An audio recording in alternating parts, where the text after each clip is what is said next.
The monitors beeped the rhythm of my daughter's fading life. On my phone, a live feed showed her husband popping champagne on a yacht named Aftermath. He was toasting her fortune. I muted the celebration, pulled out my laptop, and began the most satisfying transaction of my life. By the time he took his next sip, I owned the glass in his hand. The call that unraveled my retirement came not as a scream, but as a system alert. A whisper from the machines that guarded my quiet world. I am Alistair Blackwood. For 5 decades, I was an architect of silence. My firm didn't build skyscrapers. We built vaults, digital, legal, psychological. We protected fortunes so vast their owners forgot their shape. My retirement was not an end, but a strategic withdrawal to a fortified observation post, a manor in the Scottish Highlands, connected to a web of sensors and data streams that monitored my only true asset, my daughter Lillian.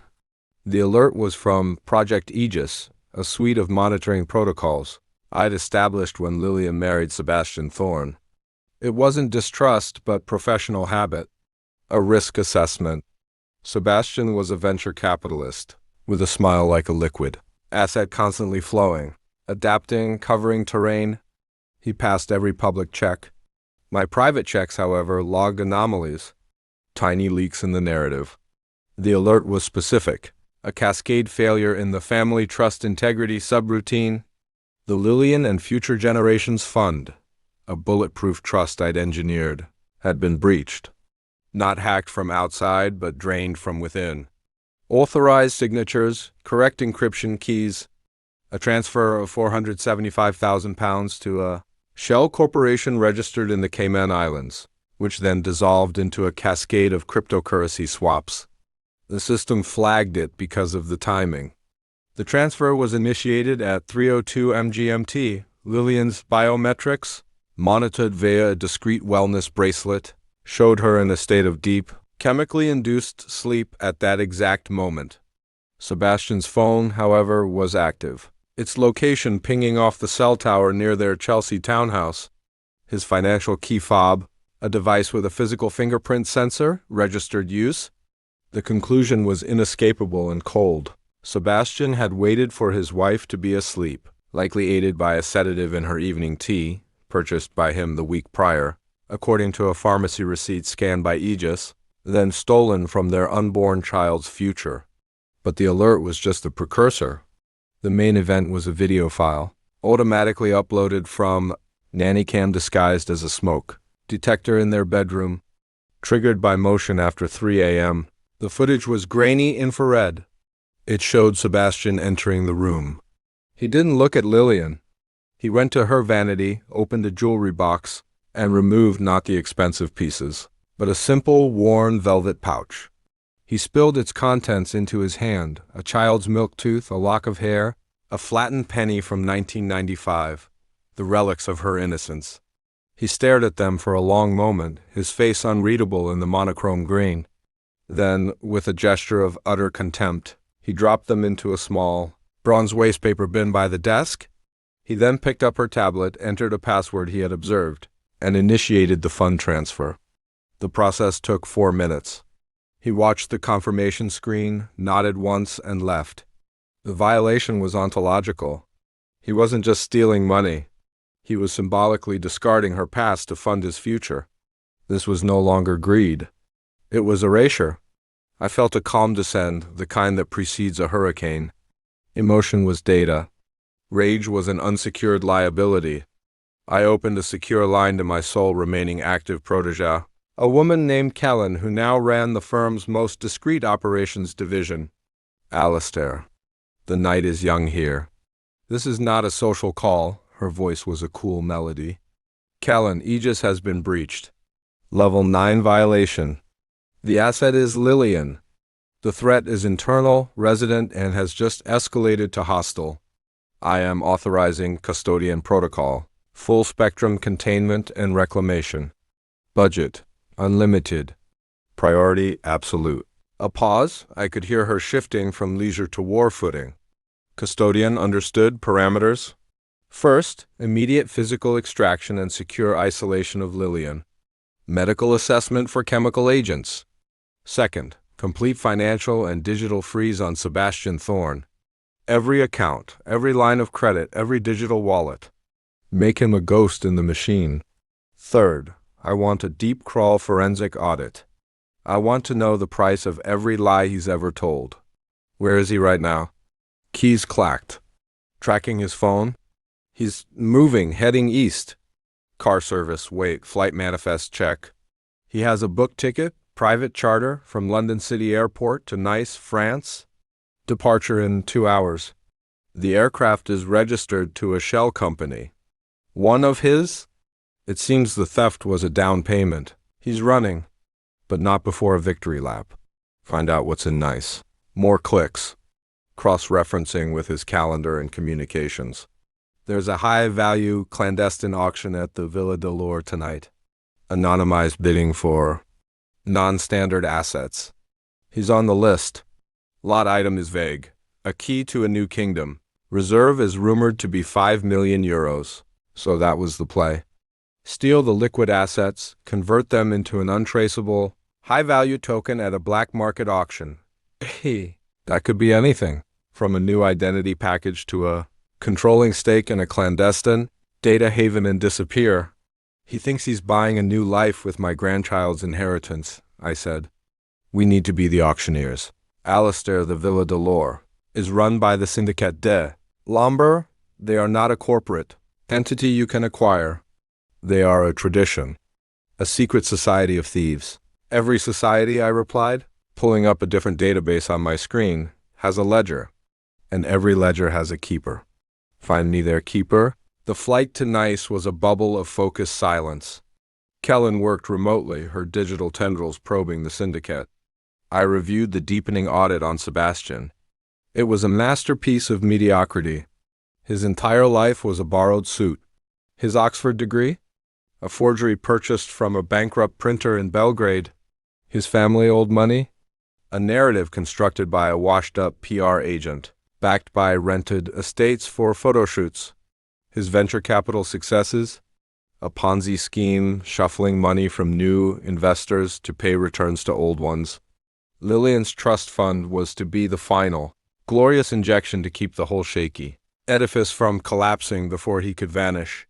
He was a man built on air, and I had the receipts for every pump of the bellows. Kellen called as my car sped towards the French coast. I found the keeper. His name is Edouard Lacroix, 78, former chief auditor for the Banque de France. He is the syndicate's conscience and calculator. He verifies the assets, sets the reserves, ensures the propriety of their illegality. He is the reason they are trusted. He is also dying. Pancreatic cancer. He has months. Everyone has a price. What is his? Not money. He is wealthy beyond need. His price is legacy. He has a granddaughter, Chloe. She is an art historian in Paris, clean, brilliant, unaware of her grandfather's shadow life. His greatest fear is that the syndicate's enemies, or its own rot, will touch her after he's gone. He wants a guarantee of her safety forever. Then we offer him an unbreakable contract in exchange for control of tonight's auction process, specifically the fate of lot number. What is it? Lot 47. In exchange for control over lot 47, we create an irrevocable, fully funded, and massively protected trust for Chloe, managed by our firm, with enforcement protocols that would make a warlord blush. Her safety, her future, her freedom, guaranteed in perpetuity. He gets a legacy of light for his bloodline. We get to turn his auction house into our trap. It's audacious. He may not believe we can do it. Send him the Scheherazade file, a sharp intake of breath from Kellen. Alistair, that's a nuclear option. That file is our deepest. It is a demonstration of capability. Send him the first 10 pages. The story of how we made a dissident poet disappear from a supermax prison and reappear as a tenured professor in New Zealand, with a new face and no past. If we can do that for an enemy of the state, we can certainly protect an art historian from gangsters. Schedule a secure video call. The call with Lacroix was an hour later. His face was gaunt, a skull elegantly draped in parchment, but his eyes were twin chips of flint. I didn't speak. I let the Scheherazade file Its cryptographic seals and before and after evidence speak for me. I then laid out the offer, clean and cold, Chloe's future for his cooperation tonight. He studied me for a long minute. You are Blackwood, the phantom of the financial wars. I heard you retired. I did. This is personal. Thorne stole from your child, he stated, having clearly done his own due diligence in the last hour. He is attempting to. He will fail. Will you help me ensure that? LaCroix sighed, a sound like dry leaves. The syndicate is a beast. It will not like this interference. You are not interfering. You are merely correcting a clerical error. Thorne's payment for Lot 47 will be invalid. The funds are stolen. It is a matter of professional ethics, is it not? To reject tainted currency? A faint, grim smile touched his lips. Ethics, a quaint word in our world. But yes, it is in the bylaws. Asset provenance must be clear. Very well, Mr. Blackwood. For Chloe, I will introduce the error. The bidding will proceed. He will believe he has won. The gavel will fall, and then the system will flag his payment as fraudulent. The lot will be forfeit. He will be ejected, penniless, and humiliated in front of that audience. It will destroy him in our world. That is a good start, I said. But I need more. I need you to accept my bid for the lot after his fails. Yours? With what funds? With a promissory note. Backed by the full value of the Thorne audit file, a file detailing every fraud, every forgery, every shell company. Consider it a unique digital asset, a blueprint of a fake man. Your syndicate can auction that, I'm sure, to many interested parties. His competitors, his marks, various intelligence agencies. The value is immense. LaCroix was silent, computing. He understood. I wasn't just taking Sebastian's money. I was weaponizing his very existence and selling it. You wish to buy the key to a new kingdom with the map of his old. Ruined one, poetic, brutal, agreed. The trap was set. Sebastian would spend his stolen fortune to win the key to his freedom. At the moment of victory, he would be told the money was no good, and I would then purchase his escape route with the documented evidence of his crimes, which would then be sold to the highest bidder, ensuring he would be hunted forever. The villa was a 17th century phantom draped on the cliffs of Cap Ferrate. The auction was held in a subterranean ballroom, a cavern of gold leaf and shadow. The air smelled of old money, new anxiety, and a faint hint of salt from the sea below. I observed from LaCroix's private mezzanine behind one-way glass. Sebastian entered looking like he'd already won. He wore the confidence like cologne. He mingled, shook hands, the picture of a man on the rise. He didn't know he was already a ghost, his financial veins emptied by Callan's silent strikes.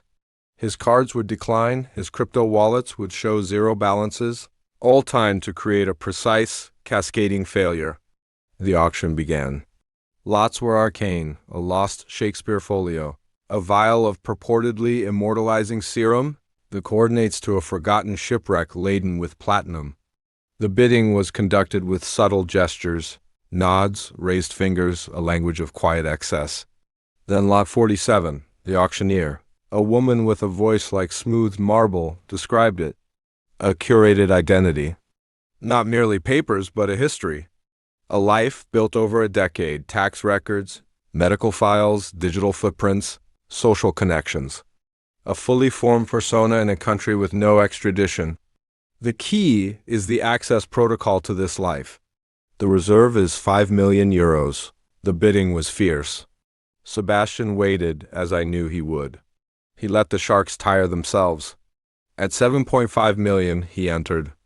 A raised finger. 8 million from a voice in the dark. Sebastian, calm, raised again. 8.5. A pause. The auctioneer's gaze swept the room.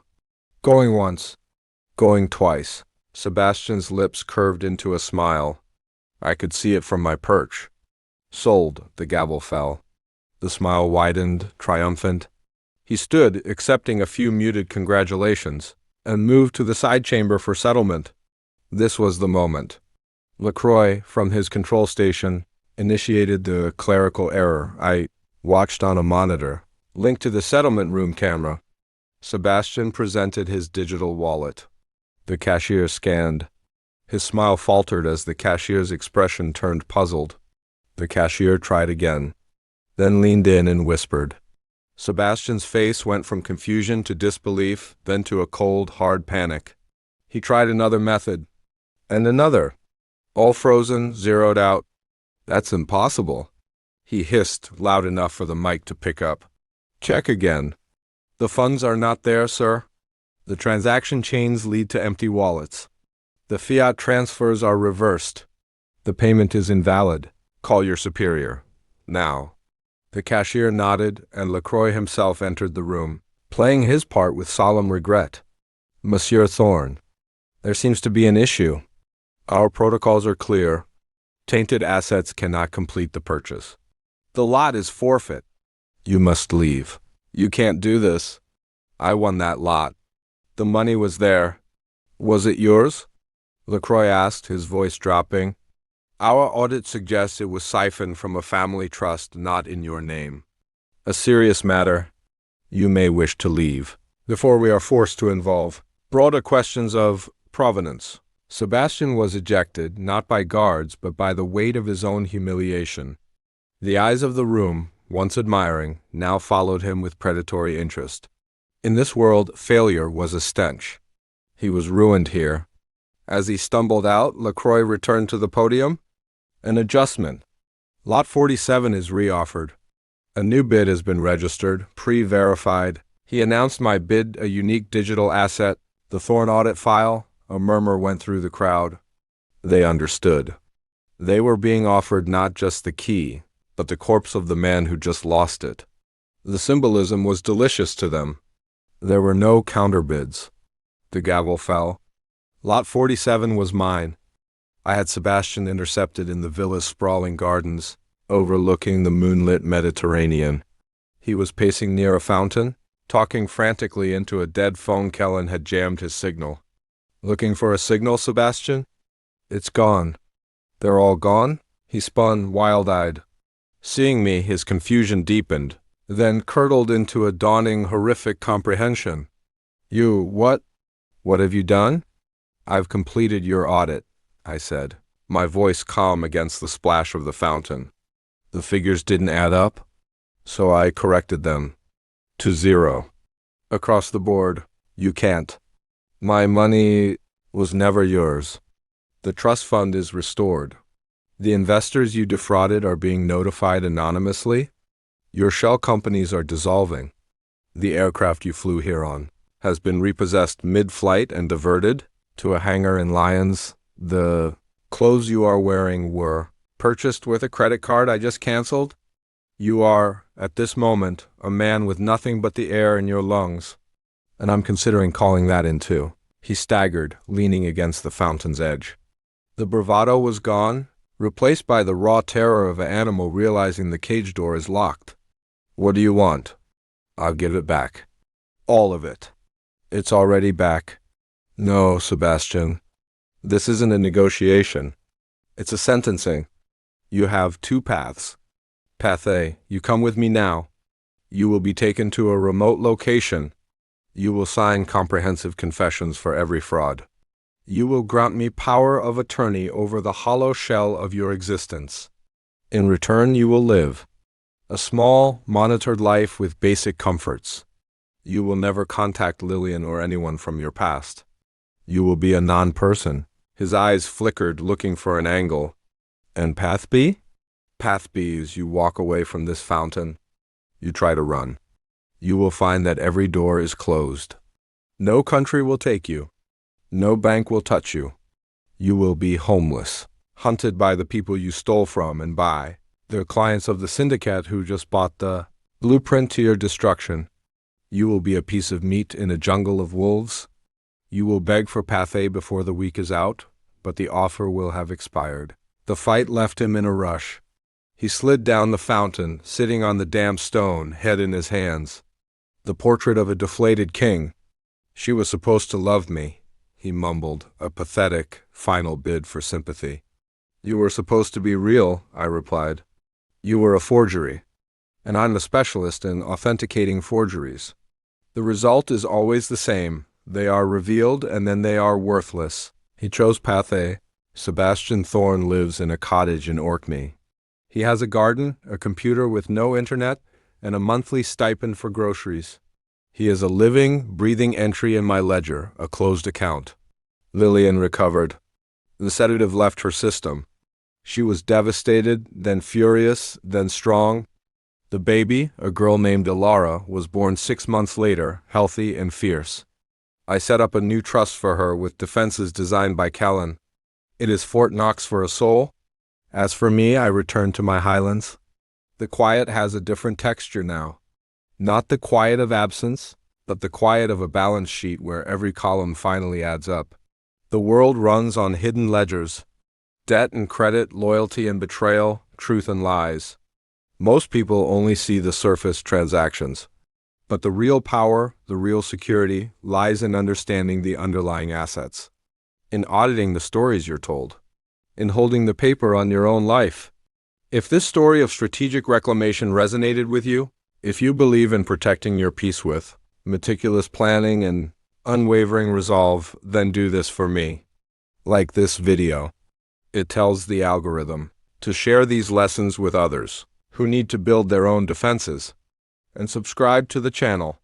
We delve deep into the architectures of power, the silent strategies of protection, and the art of auditing your world before it audits you. What's the first entry you would check in your own life's ledger? Let me know in the comments.